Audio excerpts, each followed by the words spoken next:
अस्सलामुअलैकुम, welcome back to my YouTube channel. I hope you all are doing good. तो ये vlog मैंने start किया था अपनी अम्मी के घर आने से एक दिन पहले।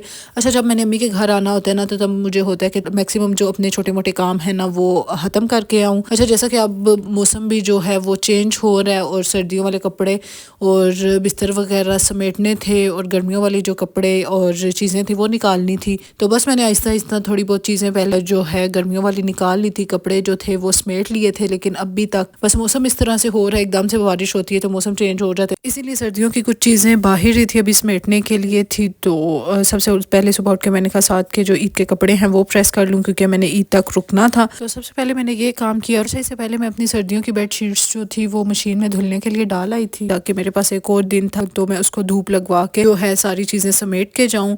तो बस ये बेडशीट्स वगैरह भी धुल गई थी और अगले दिन फिर इनको अच्छी तरह से दोबारा से धूप लगवाई।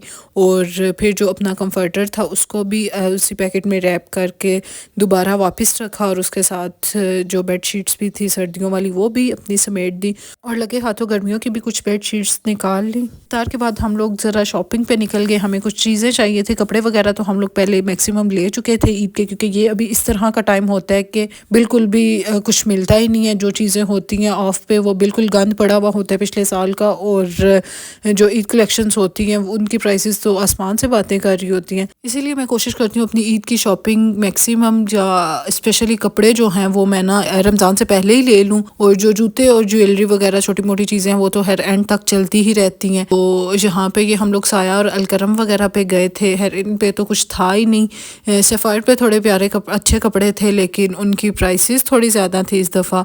और उसके बाद फिर लाइमलाइट पे इस दफ़ा इतना कोई रश था ना, मैंने तो खैर उस तरह से कुछ खास देखा नहीं था। तो बस उसके बाद फिर हम लोगों ने खाना वगैरह खाया, मेरे बहन भाई आए थे तो उनके साथ बस थोड़ी सी आउटिंग की और फिर घर वापस आ गए। फिर नेक्स्ट डे मैंने अपनी जो है ईद के लिए ज्वेलरी वगैरह वो रखी, और सारी जो कपड़े जूतों की पैकिंग की, और जूते भी मैंने अपने जो है मैश करके कपड़ों के साथ वो मैंने निकाल के वो भी साथ साथ पैक कर लिए, क्योंकि मुझे ना एकदम से चीज़ें मेरे से पैकिंग नहीं होती। मैं ना आहिस्ता आहिस्ता करके ना साथ साथ चीज़ें जो हैं वो निकालती रहती हूँ, तो इस तरह से फिर एक दफ़ा करके ना उनको पैक कर लेती हूँ।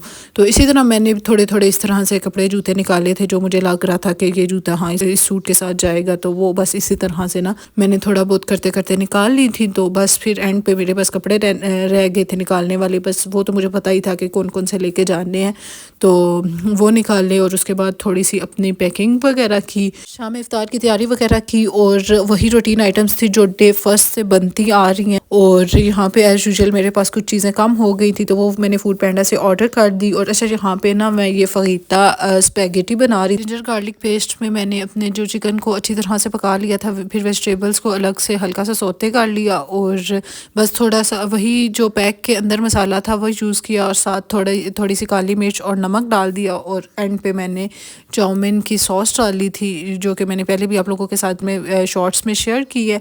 तो बस इफ्तार करने के बाद हम लोग निकल आए थे, और ये यहाँ पे जो फैक्ट्री आउटलेट का मैंने आप लोगों से पिछले व्लॉग में वीडियो शेयर की थी, वहाँ पे फिर हमारा चक्कर लगा, क्योंकि एक दो चीज़ें हमने लेनी थी। अभी तक यहाँ पे ईद के लिहाज से काफ़ी कुछ था। अच्छा, यहाँ पे कुछ इस तरह के कपड़े भी थे जो 60% ऑफ पे लगे थे, और वही कपड़े जो हैं वो ऑनलाइन महंगे लगे हुए थे, 50% ऑफ पे लगे हुए थे। तो बस यहाँ पे थोड़े बहुत जो है वो शॉपिंग की, और उसके बाद फिर हम लोग आ गए घर। तो ये था मेरा व्लॉग, उम्मीद है आप लोगों को अच्छा लगा होगा। मिलते हैं नेक्स्ट वीडियो में। अल्लाह हाफिज़।